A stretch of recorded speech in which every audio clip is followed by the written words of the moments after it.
Sometimes the smallest acts of cruelty can shatter a person's world in seconds. Sometimes the most unexpected heroes emerge from the shadows when darkness seems to win. This is the story of Emma Martinez, a quiet 17-year-old girl whose life changed forever on a rainy Tuesday afternoon when three bullies decided to humiliate her in the worst possible way. What they didn't know was that someone was watching, someone who had spent years learning that true strength isn't about hurting others, but about protecting those who can't protect themselves. In the span of 10 minutes, Emma would discover that sometimes guardian angels come in the form of battle-hardened warriors, and that one moment of intervention can ripple through a life in ways no one could ever imagine. Emma Martinez had perfected the art of becoming invisible. At Roosevelt High School, she moved through hallways like a ghost, clutching her worn textbooks against her chest like armor. Her thick-rimmed glasses, hand-me-down clothes, and quiet demeanor made her an easy target for those who thrived on others' pain. She had learned long ago that the best defense was to avoid notice altogether. The morning of October 15th started like any other. Emma arrived at school early, as was her habit, finding solace in the empty library, where she could read in peace before the chaos of another day began. Mrs. Henderson, the elderly librarian, always greeted her with a warm smile and sometimes slipped her cookies from home. It was one of the few bright spots in Emma's otherwise grey world. Emma lived alone with her grandmother, Rosa, in a small apartment above Martinez's auto repair shop. Her grandmother had raised her since she was 6, after Emma's parents died in a car accident. Rosa worked double shifts at the local diner to keep food on the table and Emma in school. Money was always tight, which meant Emma's clothes came from thrift stores and her shoes were held together with duct tape and determination. The other students at Roosevelt High came from families with money, fancy cars, and weekend trips to the mountains. Emma's world consisted of helping her grandmother count quarters for groceries and doing homework by the light of their single desk lamp. She had grown used to being different, but that didn't make the daily reminder any less painful. During lunch, Emma always sat alone at the corner table near the window. She would eat her peanut butter sandwich and read whatever book had captured her attention that week. Today it was To Kill a Mockingbird, a story about courage and standing up for what's right. The irony wasn't lost on her, as she watched her classmates laugh and talk in groups she would never be part of. That's when she noticed them approaching. Brad Thompson, star quarterback with perfectly styled blonde hair and a smile that fooled teachers into thinking he was an angel. Behind him walked his two shadows, Mike Chen, whose family owned half the restaurants in town, and Tyler Brooks, whose father was the mayor. Together, they formed the holy trinity of teenage cruelty at Roosevelt High. Emma's stomach dropped. She had managed to avoid them for weeks, but her luck had finally run out. She kept her eyes on her book, hoping they would pass by, but their footsteps stopped right next to her table. Well, what do we have here?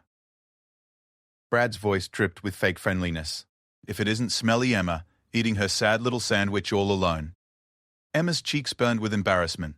The nickname had followed her since middle school when she had gotten sick during gym class and thrown up on her shoes. She had washed them as best she could, but some kids never forgot. And bullies never forgave. I heard your grandmother works at Murphy's Diner, Mike said, sliding into the seat across from her. My mom said she saw her there at 6 in the morning yesterday. Doesn't she ever go home? Emma's hands trembled as she turned the page of her book, pretending to read. She knew they were trying to get a reaction, and she was determined not to give them the satisfaction. Her grandmother had taught her that words only had power if you let them. Maybe she's avoiding going home to their rat-infested apartment, Tyler added with a cruel laugh. I bet it smells like old grease and poverty. The words hit Emma like physical blows. Her grandmother worked harder than anyone she knew, taking care of customers with patience and kindness even when they were rude. Rosa Martinez was the strongest person Emma knew, and hearing these privileged boys mock her sacrifice made anger bubble up in Emma's chest. Leave me alone, Emma whispered, her voice barely audible over the cafeteria noise. What was that? Brad leaned closer, cupping his ear dramatically. Did the little mouse squeak? Other students had started to notice the confrontation. Some pulled out phones hoping to capture drama for their social media feeds. Others simply watched with the morbid fascination that comes with witnessing someone else's humiliation. No one stepped in to help. Emma gathered her courage and looked up at Brad directly for the first time. I said, leave me alone. I'm not bothering anyone. Brad's expression changed from fake amusement to genuine annoyance. He didn't like being challenged, especially by someone he considered beneath him. His popularity was built on maintaining his position at the top of the social hierarchy, and that meant keeping people like Emma firmly at the bottom. You know what your problem is, Smelly Emma. Brad stood up, his voice getting louder. You think you're better than everyone else with your books and your quiet act. But you're not. You're just a poor little nobody whose parents didn't even want to stick around. The cafeteria fell silent. Even the usual background noise of conversation and clattering trays stopped as students turned to stare. Emma felt tears building behind her eyes, but she refused to let them fall. Not here, not in front of everyone. Brad's friends grinned, sensing weakness. They had found the target that would get them the biggest reaction, and they were just getting started. My dad says your grandmother is lucky to have a job at all, Tyler said. He could have her fired with one phone call. Maybe he should, if she can't teach her granddaughter proper hygiene. Emma's book slipped from her trembling hands and fell to the floor. The sound echoed through the quiet cafeteria like a gunshot. She bent to pick it up, but Brad was faster. He snatched the book and held it above his head. To Kill a Mockingbird, he read aloud mockingly. How appropriate. A book about losers and outcasts. Maybe you should read something more realistic, like How to Make Friends and Not Smell Like a Garbage Truck. Mike and Tyler laughed as if it was the funniest joke they'd ever heard. Other students joined in, not because they found it particularly amusing, but because laughing with the popular kids was safer than being their next target.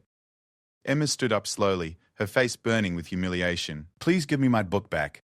Oh, you want it back? Brad pretended to consider this. I don't know. It looks pretty dirty to me. When's the last time you washed your hands, Emma? Actually, when's the last time you washed anything? The laughter got louder. Emma could feel hundreds of eyes on her, watching her fall apart. She thought about her grandmother, probably serving coffee and eggs to customers at the diner right now, working so hard to give Emma a chance at a better life. She thought about the homework she needed to finish tonight, the college application she was working on in secret, the dream she carried that no one else knew about. I need that book for class, Emma said, her voice stronger now despite the tears threatening to spill over. Well then, maybe you should keep better track of your things, Brad said. He opened the book and pretended to read. You know what? This book is all about standing up to bullies. Maybe you should try it sometime instead of being such a pathetic victim. The irony of his words wasn't lost on Emma or several other students who actually read the assigned books, but calling out the contradiction would only make things worse. The lunch bell rang, signaling the end of the period. Students began gathering their things and filing out of the cafeteria. Brad tossed Emma's book onto the floor dismissively. See you around, Smelly Emma. Try to shower before tomorrow, will you? The whole school can smell you coming. As the three boys walked away, high-fiving each other and basking in the attention their performance had earned them, Emma knelt to pick up her book. The pages were bent and torn where it had hit the ground. She smoothed them out as best she could, fighting back tears that threatened to blur her vision. Peterson, one of the lunch supervisors, approached Emma's table. She was a kind woman in her 50s who had witnessed the entire exchange. Are you all right, honey? She asked gently. Emma nodded quickly, not trusting her voice. She gathered her things and hurried toward the door, desperate to escape before anyone else could see her cry. The rest of the school day passed in a blur of whispered comments and sideways glances. The story of Emma's humiliation had spread through the school like wildfire, growing more exaggerated with each telling. By the time the final bell rang, half the school believed Emma had burst into tears and begged Brad to stop, while the other half thought she had tried to fight back and been completely destroyed. Emma rushed to her locker, grabbed her backpack, and headed for the exit. She just wanted to get home, help her grandmother with dinner prep, and lose herself in homework until the day felt like a bad dream. But as she pushed through the heavy front doors of Roosevelt High, she realized her nightmare was just beginning. Brad, Mike, and Tyler were waiting for her in the parking lot, along with a small crowd of onlookers who had gathered to see what would happen next. The October rain had started again, turning the parking lot into a maze of puddles and slick asphalt. Emma's worn sneakers had holes that let in water with every step. She pulled her thin jacket tighter and tried to walk quickly toward the bus stop, hoping to avoid another confrontation. Not so fast, Smelly Emma, Brad called out. We're not done with you yet. Emma's heart pounded as she realized she was trapped.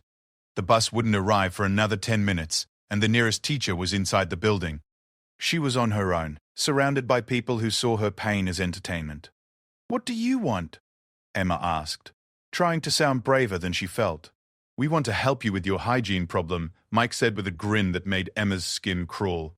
We found the perfect solution. That's when Emma noticed the large mud puddle they had maneuvered her toward.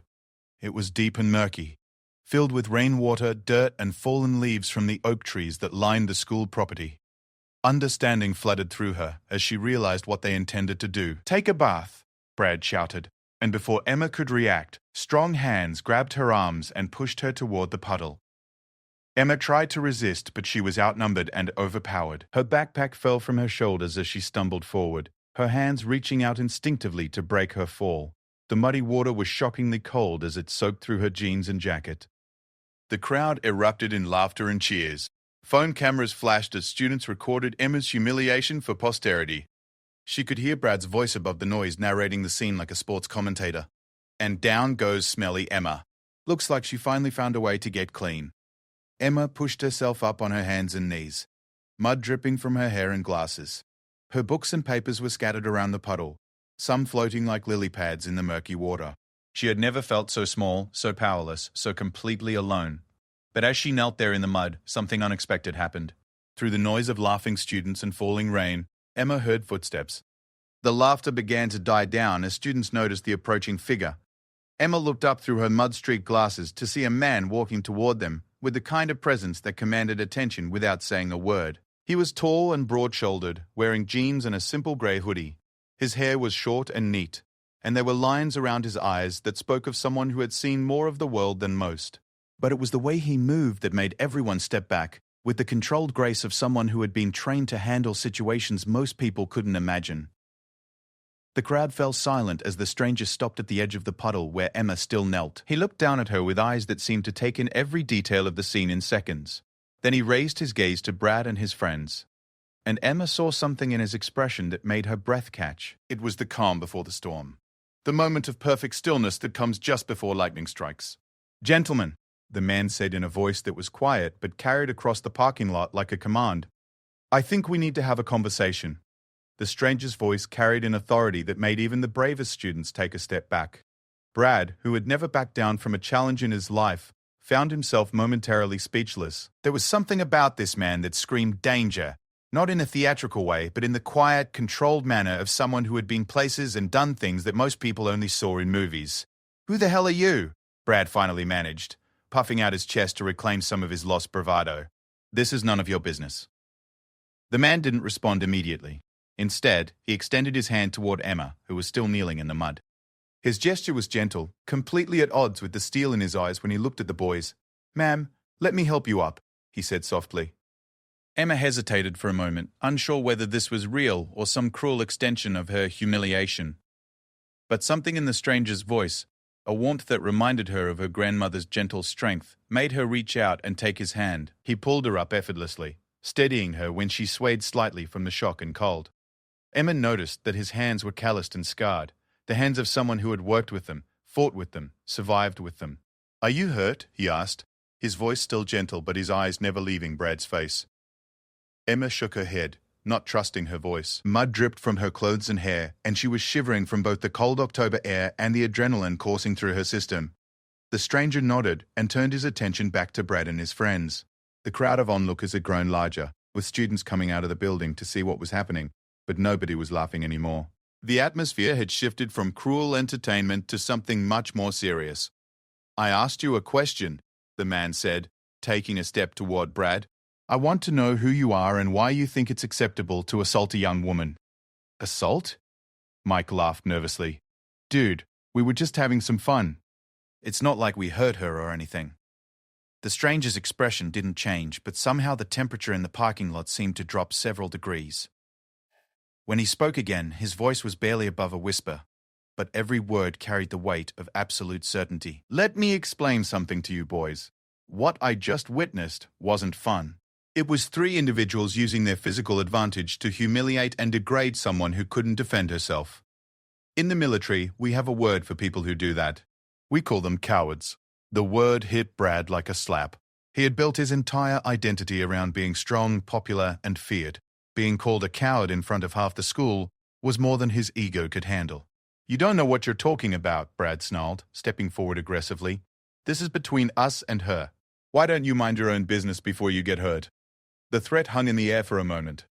Several students gasped, expecting the situation to escalate into violence, but the stranger didn't move. didn't tense up, didn't show any sign that he was even slightly concerned about Brad's implied challenge. Instead, he smiled. It wasn't a pleasant smile. Son, I've been in places where real men with real weapons have tried to hurt me. You're a 17-year-old boy who thinks pushing around girls makes him tough. Trust me when I say that you don't want to find out how this conversation ends if you keep making threats. There was something in his tone that made it clear this wasn't a bluff or empty posturing. This was a simple statement of fact, delivered with the calm confidence of someone who had nothing to prove and nothing to fear. Brad's friends had taken several steps back. Suddenly, very interested in examining their shoes, the crowd of onlookers was completely silent, sensing they were witnessing something far more serious than a typical schoolyard confrontation. "What's your name?" the stranger asked Brad, his tone conversational again. "Brad Thompson," came the reply, though some of the arrogance had leaked out of it. "And yours?" The man looked at Mike and Tyler. "Mike Chen," Mike mumbled. "Tyler Brooks," Tyler whispered. The stranger nodded, as if filing the names away for future reference. Then he reached into his back pocket and pulled out his wallet. From it, he extracted a business card and handed it to Brad. "My name is Master Chief Petty Officer James Mitchell. United States Navy SEALs, retired. That's my contact information. I want you to give that to your parents tonight and tell them exactly what happened here today." Brad stared at the card as if it might explode in his hands. The words, Navy SEAL, seemed to echo in his mind. Everyone knew what that meant, even teenage bullies who had never given a thought to military service. "I want you to explain to your parents how 3 strong, healthy young men decided it would be entertaining to physically assault a young woman half your size." Mitchell continued. "I want you to tell them about the crowd that gathered to watch and laugh. I want you to describe how you felt when you pushed her into that puddle." Emma watched this exchange with growing amazement. For the first time in her life, someone was fighting for her. Not with violence or threats, but with something far more powerful. Moral authority, backed by the kind of strength that didn't need to be proven. "And if your parents don't think this conversation is worth having," Mitchell added, "then I'll be happy to speak with them myself. I have some experience explaining to people why preying on the vulnerable is unacceptable behavior in a civilized society." The implications of that statement weren't lost on anyone present. These boys came from influential families who prided themselves on their community standing. The thought of a decorated Navy SEAL showing up at their homes to discuss their son's behavior was terrifying. "Now," Mitchell said, his voice taking on a tone of command that made everyone stand a little straighter, "I believe you owe this young lady an apology. A sincere one." Brad opened his mouth to argue, but something in Mitchell's eyes made him think better of it. He looked around at the crowd of students, many of whom were still recording with their phones. He realized that any response other than compliance would be preserved forever on social media. "I'm sorry," Brad mumbled, not meeting Emma's eyes. "That's not an apology," Mitchell said sharply. "Look at her. Say her name. Tell her specifically what you're sorry for and mean it." Brad's face was red with embarrassment and anger, but he raised his eyes to meet Emma's. "I'm sorry, Emma. I'm sorry we pushed you into the mud. It was wrong." Mitchell turned to Mike and Tyler. "Gentlemen?" "We're sorry, Emma," they said in unison. Their earlier bravado completely evaporated. Emma nodded, still too shocked to speak. She had imagined this moment countless times, dreamed of someone standing up to her tormentors, but she had never believed it would actually happen. "Good," Mitchell said. "Now, I believe the young lady's belongings are scattered around this puddle. You're going to collect every single item, clean them off as best you can, and return them to her." The 3 boys hurried to comply, splashing through the muddy water to retrieve Emma's books, papers, and backpack. They used their own shirts to wipe off the mud, not caring that they were ruining their expensive clothes in the process. As they worked, Mitchell turned his attention back to Emma. He pulled off his hoodie and draped it around her shoulders. It was warm and dry and smelled like laundry detergent and something else she couldn't identify. Safety, perhaps. "What's your name?" he asked gently. "Emma Martinez," she replied, her voice barely above a whisper. "Well, Emma Martinez, I'm going to make sure you get home safely today. Is there someone I can call to pick you up?" Emma shook her head. "My grandmother is at work. I usually take the bus." "And tomorrow, if anyone gives you any trouble, you call me immediately." He reached into his wallet again and pulled out another business card. This one with his personal number written on the back. "I mean it, Emma. Day or night, if anyone makes you feel unsafe, you call me." Emma took the card with trembling fingers. She had gone from feeling completely alone to having a protector she had never met, all in the span of 10 minutes. Brad, Mike, and Tyler finished collecting her belongings and approached hesitantly. Emma's backpack was muddy but intact, and most of her books had been salvaged. Her homework would need to be redone, but that seemed like a small price to pay for what had just transpired. "Is there anything else you'd like to say to Emma?" Mitchell asked the boys. Brad cleared his throat. "We won't bother you anymore, Emma, I promise." Emma looked at each of them, these boys who had made her life miserable for so long. They looked smaller now, younger, like children who had been caught doing something they knew was wrong. She felt something shift inside her, not quite forgiveness, but a recognition that they were just as damaged in their own way as she had been in hers. "Thank you," she said quietly. The crowd of onlookers began to disperse as the drama concluded. Several students approached Emma to offer their own apologies for not intervening earlier. A few even gave her their contact information, saying they wanted to be friends. Emma was overwhelmed by the sudden attention, but Mitchell seemed to sense her discomfort. He guided her toward the parking lot, his presence serving as a buffer between her and the well-meaning but overwhelming crowd. "Sometimes," he said as they walked, "it takes a crisis to show people who they really are. Some people discover they're braver than they thought. Others learn they're not as tough as they pretended to be." Emma nodded, still processing everything that had happened. "Why did you help me? You don't even know me." Mitchell stopped walking and turned to face her. "When I was overseas, I served with men and women who put their lives on the line every day to protect people they'd never met. They did it because they believed that everyone deserves to live without fear, to pursue their dreams, to be treated with dignity." He gestured back toward the school. "What happened to you today wasn't just bullying. It was an assault on the idea that we live in a civilized society. If we let people get away with hurting others for entertainment, if we stand by and do nothing when the strong prey on the weak, then we're no better than the bullies themselves." Emma felt tears starting to flow, but for the first time in years they weren't tears of humiliation or fear. They were tears of relief, of gratitude, of hope that maybe her life could be different from now on. "Besides," Mitchell added with a slight smile, "I have a daughter about your age. If someone ever treated her the way those boys treated you, I'd want another parent to step in and help her." They reached Mitchell's truck, a simple black pickup that looked well-maintained but not flashy. He opened the passenger door for Emma and waited while she climbed in, then loaded her muddy backpack in the bed of the truck. As they drove through the quiet neighborhood surrounding Roosevelt High, Emma found herself opening up to this stranger who had become her unlikely savior. She told him about her grandmother, about their financial struggles, about her dreams of going to college and becoming a teacher. Mitchell listened without judgment, occasionally asking questions that showed he was really paying attention. When Emma mentioned that she was worried about ruining his truck with her muddy clothes, he laughed and told her about some of the things that had been in his truck over the years, including wounded soldiers and stray dogs he'd rescued from combat zones. "A little mud never hurt anyone," he assured her. When they arrived at the apartment above Martinez Auto Repair, Emma hesitated before getting out of the truck. The day had been so surreal that she was afraid if she left, Mitchell might disappear like a dream. "Will I see you again?" she asked. "I'll be around," Mitchell promised. "And remember, if you need anything, you call me." "I meant what I said." Emma nodded and gathered her things. As she reached for the door handle, Mitchell spoke again. "Emma, what happened today doesn't define you. How you respond to it does.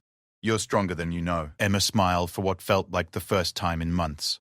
"Thank you, Master Chief Mitchell." "Just James is fine," he said. "Now go get cleaned up and tell your grandmother you made a new friend today." As Emma climbed the stairs to her apartment, she could hear Mitchell's truck idling below until she was safely inside. Through the window she watched him drive away, already planning how she would explain this incredible day to her grandmother. What Emma didn't know was that James Mitchell had no intention of simply driving away and forgetting about what he'd witnessed. As a Navy SEAL, he had learned that completing a mission required more than just initial action. It required follow-through, commitment, and sometimes a willingness to see things through to the very end. And James Mitchell was just getting started. The next morning, Emma woke up wondering if the previous day had been an elaborate dream. But when she saw James Mitchell's business card on her nightstand and his clean hoodie hanging in her closet, she knew it had all been real. For the first time in years, she found herself looking forward to going to school. Her grandmother, Rosa, had been both furious and grateful when Emma told her what had happened.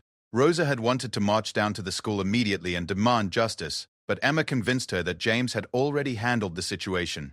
What Rosa couldn't get over was that a complete stranger had stepped in to help her granddaughter. "Angels come in many forms, Mija," Rosa had said, hugging Emma tightly. "Sometimes they wear military uniforms." As Emma walked through the halls of Roosevelt High that morning, she noticed the difference immediately. Students who had never acknowledged her existence before nodded or said hello.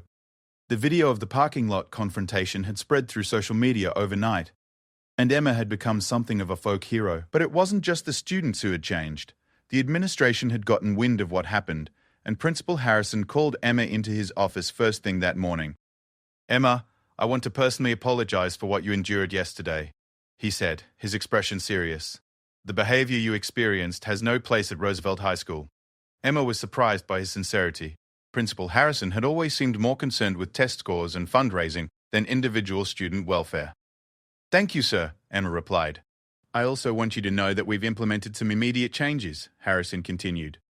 "We're increasing supervision during lunch periods, implementing a zero-tolerance policy for physical harassment, and starting a peer mediation program. What happened to you is never going to happen to another student on my watch." Emma left the principal's office feeling something she had never experienced at school before. Protection. The institution that had failed her for so long was finally taking steps to ensure student safety. Meanwhile, across town, James Mitchell was having his own series of conversations. True to his word, he had spent the evening tracking down the contact information for Brad Thompson's, Mike Chen's, and Tyler Brooks's parents. The conversations that followed were illuminating. Brad's father, Robert Thompson, was initially defensive when James called to introduce himself and explain why he was contacting the family. "Look, Mr. B, look, Mitchell, I appreciate your concern, but boys will be boys. A little roughhousing never hurt anyone. Brad's a good kid who just got carried away." James had encountered this attitude before during his military service, the willingness to excuse behavior because it was easier than addressing it. "Mr. Thompson, with respect, what your son did wasn't roughhousing. It was assault. He and two other boys physically forced a girl into a mud puddle while a crowd watched and laughed. In many jurisdictions, that would be considered a criminal act." The line went quiet for a long moment. "I served 3 tours in Afghanistan. Mr. Carroll." "Thompson," James continued, "I've seen what happens when people in positions of strength decide that hurting those weaker than themselves is acceptable. It starts with pushing girls into puddles, and it ends with much darker places."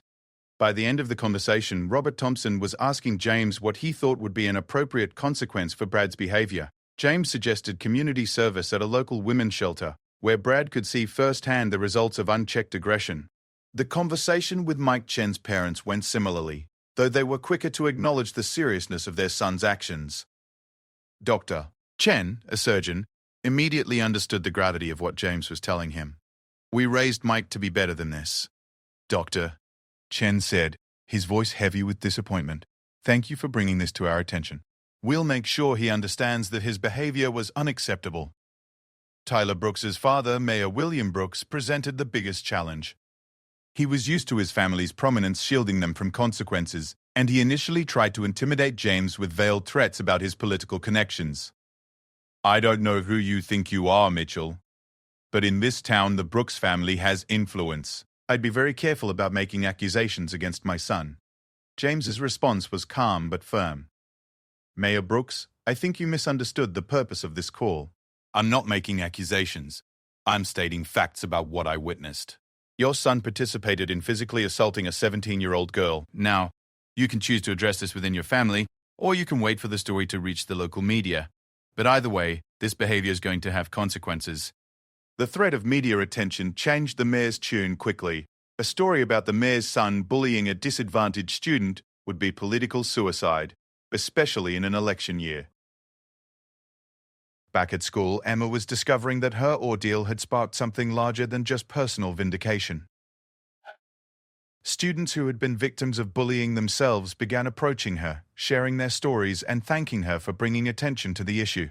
Sarah Kim, a sophomore who had been targeted for her weight, told Emma how seeing the video had given her courage to report the harassment she'd been enduring. Marcus Williams, a junior who was bullied for being in the drama club instead of playing sports, said Emma's story had inspired him to start a support group for students who didn't fit the traditional mold. Even some of the popular kids began reaching out, admitting that they had stayed silent when they should have spoken up and asking what they could do to make things better. Emma found herself at the center of a movement she had never intended to start. Mrs. Henderson, the librarian, suggested that Emma consider starting an anti-bullying club. Within a week, 25 students had signed up. But the most significant change came from an unexpected source. 3 days after the parking lot incident, Brad Thompson appeared at Emma's lunch table. The cafeteria fell silent as he approached, students expecting another confrontation. Instead, Brad sat down across from Emma and spoke quietly. "Emma, I know I apologized already, but I wanted to talk to you privately. What I did to you was inexcusable. I've been thinking about it non-stop since Tuesday." Emma looked at him cautiously, unsure of his intentions. "My dad made me volunteer at a women's shelter," Brad continued. "I met women there who had been hurt by men who were supposed to protect them. I realized that what I did to you, the way I made you feel small and powerless, it's part of the same pattern." Emma was surprised by his sincerity. This wasn't the arrogant, cruel boy who had tormented her for so long. "I can't take back what I did," Brad said. "But I want you to know that I understand now why it was wrong, and I want to do something to make it right." Over the following weeks, Brad began working with Emma on the anti-bullying initiative. His involvement lent credibility to the program and helped change the culture at Roosevelt High. Other students who might have dismissed Emma's efforts took notice when someone of Brad's social status endorsed them. Mike and Tyler also began making amends in their own ways. Mike organized a fundraiser for the local food bank. Recognizing that his mocking of Emma's family's financial situation had revealed his own ignorance about poverty, Tyler started tutoring younger students for free, using his academic abilities to help others instead of putting people down. James Mitchell kept his promise to stay involved in Emma's life. He began volunteering as a guest speaker at Roosevelt High, talking to students about leadership, respect, and the importance of protecting those who couldn't protect themselves. During one of these visits, he pulled Emma aside for a private conversation. "You know, Emma, when I first saw you in that parking lot, I thought I was just stopping a few bullies from hurting an innocent girl. I had no idea I was witnessing the beginning of something much bigger." Emma smiled. "I never imagined any of this would happen. Sometimes I still can't believe it's real." "That's the thing about courage," James said. "It's contagious. When people see someone standing up for what's right, it inspires them to find their own courage." "But I didn't do anything courageous," Emma protested. "You're the one who stood up to them." James shook his head. "Emma, you had been taking their abuse for years without giving up, without becoming bitter, without losing your kindness. That takes a different kind of courage. And when the moment came to turn your pain into purpose, you did that too. You could have just been grateful that your personal torment was over, but instead you chose to help other people who were going through what you had experienced." As the school year progressed, the changes at Roosevelt High became permanent fixtures rather than temporary reactions. The administration implemented new policies, teachers received training on recognizing and addressing bullying, and students created a peer support network that ensured no one had to face harassment alone. Emma's grades improved dramatically now that she wasn't spending all her mental energy on avoiding confrontation and dealing with daily humiliation. She became more active in school activities, joining the debate team and the student government. When college acceptance letters arrived in the spring, Emma had options she had never dreamed possible. Several schools offered her scholarships based not just on her academic performance but on her leadership in anti-bullying advocacy. At graduation, Emma was selected to give a speech to her class. As she stood at the podium, looking out at her classmates and their families, she thought about how different this moment was from what she had imagined just months earlier. "When I started high school 4 years ago," Emma began, "I thought my job was to survive until graduation. I never imagined I would be standing here as class president, or that I would have friends who truly care about me, or that some of my former tormentors would become allies in making our school a better place." She paused and found James Mitchell in the audience. He was sitting with his wife and daughter, beaming with pride. "I learned this year that sometimes the most important moments in our lives come disguised as our worst days. Sometimes the people who hurt us can become catalysts for positive change, and sometimes strangers become guardian angels who change the entire trajectory of our lives." The audience erupted in applause, but Emma wasn't finished. "I also learned that each of us has the power to be that guardian angel for someone else. We don't need military training or special skills. We just need the courage to speak up when we see injustice, to extend kindness to those who are struggling, and to refuse to be bystanders when others are being hurt." After the ceremony, Emma's grandmother pulled James aside to thank him once again for what he had done for her granddaughter. "You gave Emma back her life," Rosa said, tears in her eyes. James smiled and shook his head. "Mrs. Martinez Emma always had that life inside her. She just needed someone to remind her that she deserved it. As Emma packed up her belongings from her locker on the last day of school, she found a note that had been slipped through the vents. It was from a freshman girl named Amy, who wrote that Emma's story had given her the courage to report bullying she had been experiencing. Emma realized that James had been right about courage being contagious. The ripple effects of that day in the parking lot would continue long after she graduated, touching lives she would never know about. 5 years later, Emma returned to Roosevelt High as a student teacher, working on her education degree. The school had implemented a comprehensive anti-bullying program that was being studied by other districts as a model for creating safe learning environments. During her first week back, Emma was approached by a student who reminded her of herself at that age. Quiet, bookish, clearly struggling to fit in. "Miss Martinez," the girl said hesitantly, "I've heard stories about you from when you were a student here, about how you stood up to bullies and changed things." Emma smiled gently. "What's your name?" "Jessica," the girl replied.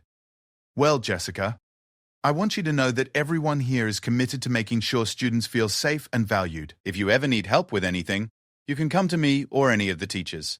You don't have to face challenges alone." As Jessica walked away looking more hopeful than when she had arrived, Emma reflected on the long journey that had brought her back to where it all started.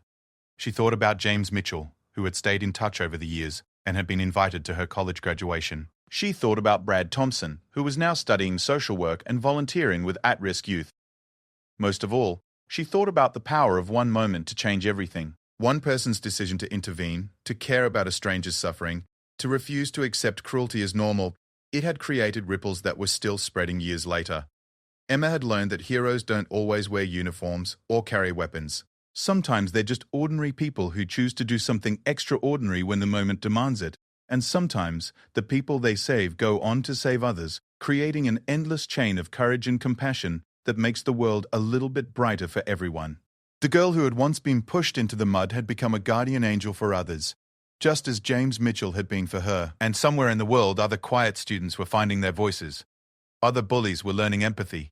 And other ordinary people were making the choice to stand up for what was right. The story that began with cruelty had become a testament to the transformative power of human kindness. And it was far from over.